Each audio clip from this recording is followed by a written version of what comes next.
Yo, what's going on, everybody? Welcome in the Vikings Now by Chat Sports. Waking up here on a victory Monday feels good, doesn't it? The Vikings have won 5 games in a row following their 27-19 victory over the New Orleans Saints yesterday. I'm going to be kind of diving into all the latest rumors and kind of overreactions from that game on today's show. But I want to kick it off starting with the defense, because I feel like a lot of the storylines and a lot of kind of the talk around the Vikings is obviously around Josh Dobbs, and that's kind of like the magical story, and I get it. But what the Vikings have done since week 3 of the NFL season has been special, and it's all credit to Brian Flores. I want you guys to listen to these numbers right now. Since the Vikings have started 0-3, their defense now ranks number 4 in points allowed per game, number 5 in defensive efficiency, number 5 in defensive EPA, tied for 5th in takeaways, and 7th in yards per game since starting the season 0-3. And that's also with running up against, a Chargers offense, a Chiefs offense during that stretch, the Niners offense during that stretch as well. So, I just wanted to give some love to Brian Flores to kind of start off today's show, because I understand, Josh Dobbs, that's a magical story. He's only been in Minnesota for 10 days, and he's 2-0, and that's where all the fun and that's where the topic of conversation is gone. But look at what the Vikings have done on the defensive side of the football. Look at what a guy like Danielle Hunter has done, where he's tied for the league in sacks, tied for the league in TFLs. He is truly playing like a top 5 edge rusher in the league this season, kind of getting back to his old self, being under the Flores kind of regime here. And I feel like that is the story of this Vikings team over the past 5 weeks. Yes, I understand. You have had these magical moments with Dobbs, but what has been the backbone? What has kind of allowed the Vikings to stay in these games for Dobbs can have those magical moments? It's the defense. Byron Murphy, from getting cooked by Keenan Allen, giving up 225 yards that game solely by him, he has been fantastic. Back-to-back games with an interception. He looks like kind of that true kind of, not lockdown cornerback one we thought he was going to be coming into the year, but he looks like a very serviceable cornerback, and Brian Flores has been getting the most out of him. And then even a guy like CamBam and Harrison Smith. CamBam has really kind of seen his kind of resurgence here. He had a rough sophomore campaign, was really good his rookie year, and now kind of seems like in year 3 he's really starting to break out. And then obviously Harrison Smith, Brian Flores has been blitzing him off the edge left and right. It has just been awesome seeing the way he's been using them. Kind of reminds me of back to the Mike Zimmer days with him. But even also want to give a big shout out to a guy like Jordan Hicks. Jordan Hicks has been great for the Vikings. He's been a tackling machine. Pair him up with Ivan Pace. Overall, this defense has really kind of changed the script. And this was a defense, by the way, if people forget, was ranked almost dead last in every statistical category at the end of last season. Shout out to Ed Donatel for that one. So just wanted to start today's show, give the love to Brian Flores, because I feel again, the storylines around Josh Dobbs, and he deserves it. And we'll dive into him here in a second. But I wanted to give love to Flo, because the backbone of this team over this winning streak has been this defense. They have been fantastic. So shout out to Brian Flores. Type the flows down in the comments section and just show him some love, man, because defense isn't sexy, but he is a hell of a defensive coordinator. A little nervous that he's probably going to get a head coaching job next year, but hopefully the Vikings can retain him. So type those flows down in the comment section and show our defensive coordinator some love. But now, all right, let's hop into the Josh Dobbs conversation, because what he has still done has been fantastic. Getting here 10 days ago and then being able to go to 2-0 in his first 2 starts and playing against 2, top 10 defenses. Obviously, the Falcons and Saints defenses don't feel like a Niners defense or even like a Cincinnati Bengals defense. I like what they do over there.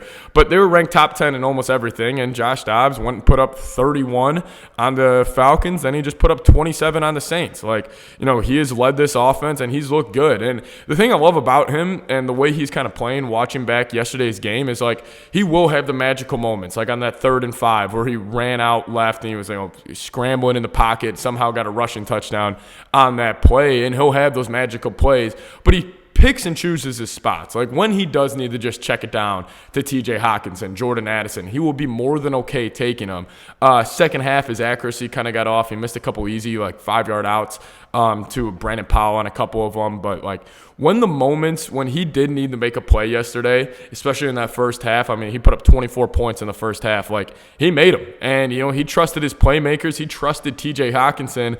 And, I do want to give my formal apology. We were kind of joking around on our watch party yesterday that, I am formally apologizing to TJ Hockenson, but I seriously am. For right reason. He was not good at the start of the season. He had a lot of drop issues.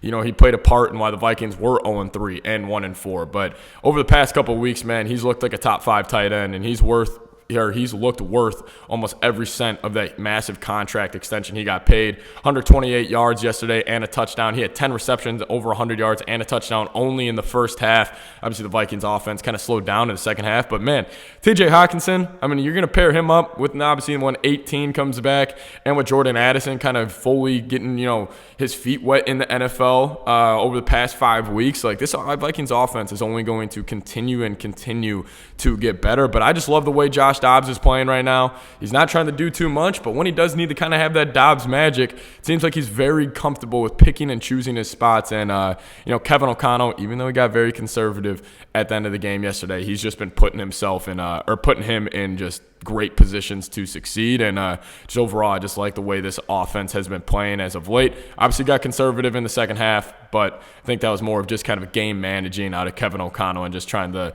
not really too focused on how much you're going to win, just, focus on getting that dub. And, that's obviously what the Vikings did yesterday. But another key note on the offense, I want to give a shout out to Ty Chandler. He actually got the first game ball in the locker room yesterday from KOC himself. And Ty Chandler, I've been pounding on the table for him to get touches this entire season, just because mainly I think Alexander Mattison, I just don't really think he's that good of an NFL running back. And like the Vikings offensive line's been great this year. Like they're ranked top 5 in both rush and pass blocking per PFF this season. And I feel like most fans, when they see a poor rushing, overall rushing team success, they automatically go, oh, that's the offensive line's fault. I think it's been the opposite for the Vikings. I think Alexander Mattison has just missed holes. I think he's left a lot of yards to be gained, and I'm hoping Ty Chandler gets more of that, because even when Cam Akers kind of came in for Mattison, he looked so much more explosive. He looked like he was getting so much more out of this run game. Ty Chandler yesterday, even though it was only 3 yards a carry, it's 15 for 44. Again, a lot of that was kind of skewed at the end of the game when they're just running into a brick wall, but I thought he looked good. I thought he looked explosive. I love when he just puts his foot in the ground, cuts right uphill. He's kind of he's an overall complete running back. He doesn't do anything great, but he just does everything good. And I think that's best enough for this Vikings team, just the way they like to run the football. So Ty Chandler, shout out to you. Shout out to the kid out of North Carolina and Tennessee. Type those 32s in the comment section as well. Show him some love. But kind of in the same conversation, also got to talk about the offensive line, man. The offensive line was great. Yet again. Christian Darrisaw is legitimately the best left tackle in the National Football League. He's just a stonewall out there. He is the definition of, if he gets his hands on you, you are not moving. Yeah, you may be able to beat him, get around him. That's why he did struggle against a guy like Micah Parsons last year. But if you are that old school, big old edge, and you're trying to just bull rush Christian Darrisaw, good luck. He puts his paws on you. You are not going anywhere. Even Dalton Reisner looked really good yesterday. Ed Ingram, I was calling for this dude to get benched after the first preseason game against the Seahawks because he struggled. And he was terrible for the first month of the season. I really don't know what happened. He has turned into one of the best run blocking guards in the league. Obviously still struggles in pass protection, but he's really upped his game. So shout out to the boys up front. The Minnesota Moving Company is playing pretty freaking good. So shout out the whole line. Never thought I'd say that the Vikings have a very good offensive line, and I feel comfortable with them just relying over and over on them. Before we get into more, though, I do want to give a huge shout out to PrizePicks, today's sponsor of today's show. And if you guys go to prizepicks.com/CLNS, if you guys use code CLNS, they're going to give you a first deposit match up to $100. This is what it looks like on the phone right here. I'm going to be rolling with more than 211.5 passing yards for Russell Wilson on Monday night. Then I'm going to take less than 275.5 passing yards for Josh Allen. I think the Broncos, they're going to stay hot. The Bills, they're going to stay cold. So that's what I'm rolling with. If you guys want to get in on the fun, prizepicks.com/CLNS and use code CLNS for first deposit match up to $100.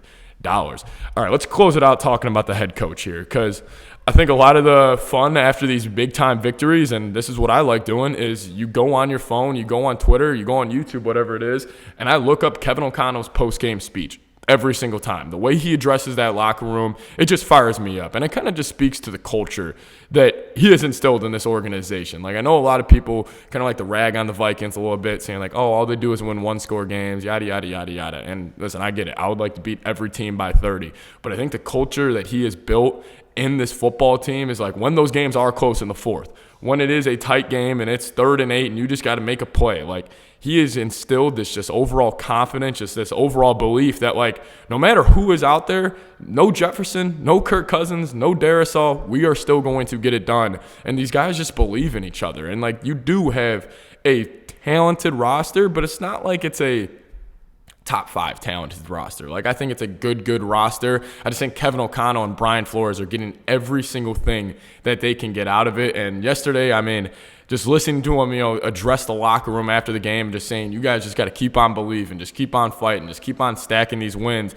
And it almost felt like, okay, we're going to celebrate this one. All right, let's go. We're on to Denver. Let's focus on the Denver Broncos now, because we just got to keep on stacking these wins. And just, even him giving him the love to TJ Hockenson and almost calling it out, being like, hey, this guy was getting scolded in the media and all this. And then now he's playing like one of the best tight ends in the league. And then TJ's almost tearing up, accepting the game ball from Kevin O'Connell yesterday. It was just a sweet moment. And also him showing love to a guy like DJ Wanham. And probably I should have showed some love to DJ Wanham here at the top of the show when talking about the defense, but he's really emerged as a kind of secondary edge rusher next to Danielle Hunter, and he's looked great. So I just want to give a shout out to KOC, just this whole organization. I mean, you go 5-0 without your best player in Justin Jefferson, and obviously you lose Kirk for the rest of the year with Darisaw in and out of the lineup. And I understand, like, beat up on a couple of bad football teams, but we also beat a good football team in the Niners. But still, to go 5-0 in the NFL, it's hard to do, and you're doing this with Josh Dobbs. Like, at the end of the day, you're doing this with a guy who got there 10 days ago and has just learned your offense, and Kevin O'Connell's doing it. So shout out to him. Shout out to this whole Vikings organization. Thank you guys so much for watching today's edition of Vikings Now. We see you guys next time here on the channel. Probably tomorrow we'll get you guys a video out, but see you guys next time. Skol Vikes.